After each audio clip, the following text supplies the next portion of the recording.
I was able to watch Hunger Games, The Ballad of Songbirds and Snakes, so here is my review on the movie from someone who has read the book.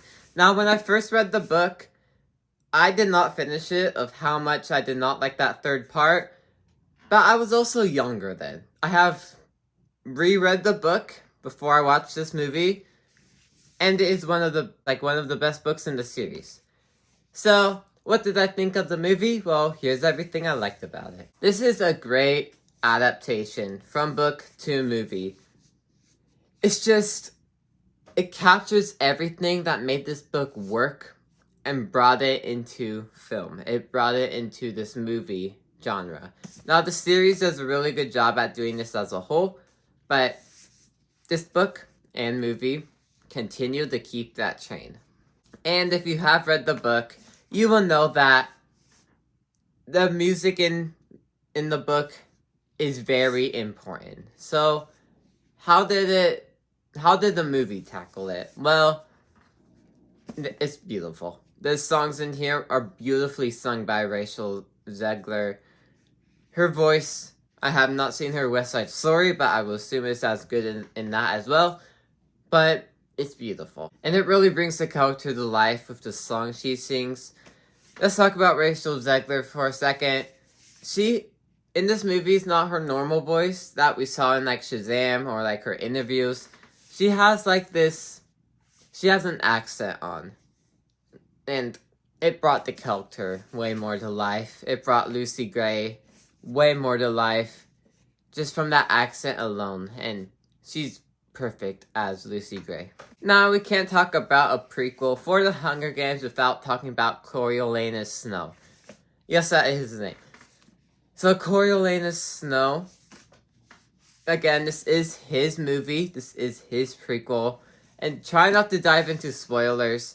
Just the way he's tackled in the book and the movie is smart. I kind of like what they do with him throughout the entire movie. And just smart decisions always make this character, it makes this character come to life. And this movie, from everything they did in the book, they brought it over to the movie perfectly. And it was just nice and smooth little connections. Speaking of connections, this book and movie really, like, every, like, loose thread in there you had a question about the Hunger Games. Like movies or books, whatever you're watching or reading. Every little thing that you had a question about, this prequel kind of brought it into attention. And kind of like everything in the original stuff, this movie was like, hey, you wanna know how that started? Well, we'll give it to you. This movie and book just really, like, brings together that kind of stuff that you didn't think you needed, but it gave you an answer for anyways. And just the tone of this movie, you can tell is completely different from the other movies. Just based on the games, and just before the game starts as well, you can sense the different tone in here, and it has a darker kind of tone. Mostly because it is a prequel to President Snow, which, if you've seen the Hunger Games trilogy, you'll know why, but yeah, it is a prequel to this character, and the movie's tone, you can feel this is so much darker. You can feel this darkness to it. Like, throughout each part of this movie, you can sense it, but you can also see it. And just, I feel like that's smart. Now, the book, I didn't really find the tone dark, so I'm glad the movie kind of brought that to it. If you found the book dark, great for you, but I'm just saying I felt like the movie did it stronger. This movie is 2 hours and 45 minutes. It did not feel like that. The movie flew by and completely did not feel like it was almost 3 hours long. The runtime was incredible. And this movie was incredible.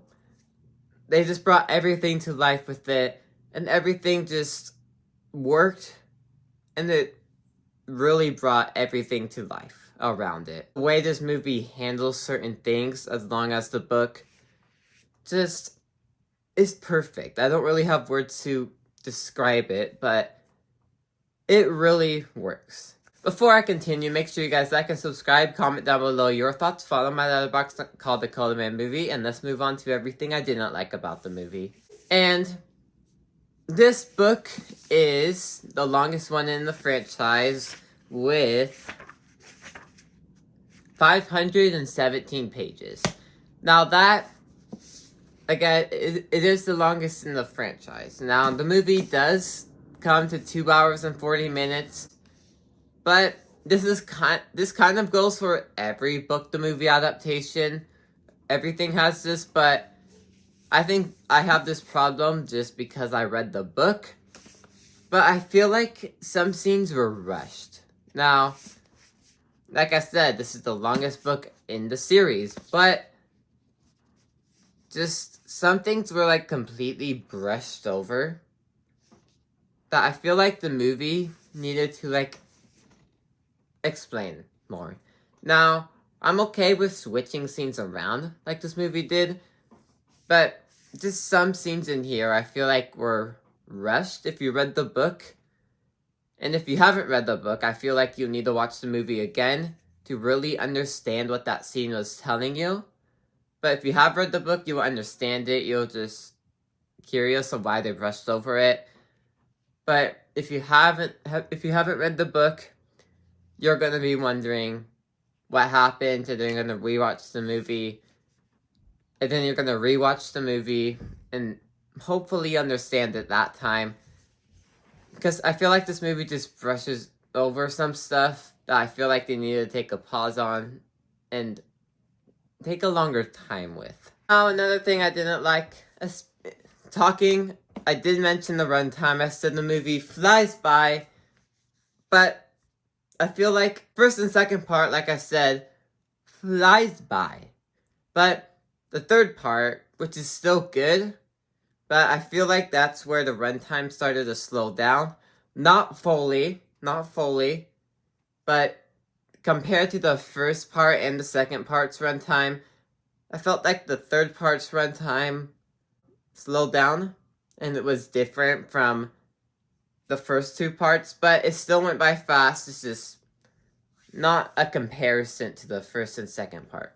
But all in all, Hunger Games: The Ballad of Songbirds and Snakes is a great adaptation of the book, and it's an amazing movie. Now, again, the movie's not perfect, but the movie is really good. Everything to do, the lyrics, the characters, the darker tone, the prequel story they have in here, everything just flows really smoothly and is a really great adaptation. This movie flew by, did not feel like 3 hours, and yeah, I really enjoyed this movie. Now, as far as my rating goes, it really depends on how I look at it, but I rounded it out, and I decided on, of course, I do recommend this movie, and out of 10, I give The Hunger Games: The Ballad of Songbirds and Snakes an 8.5 out of 10. Thank you guys for watching, and I will see you guys all next time. Goodbye.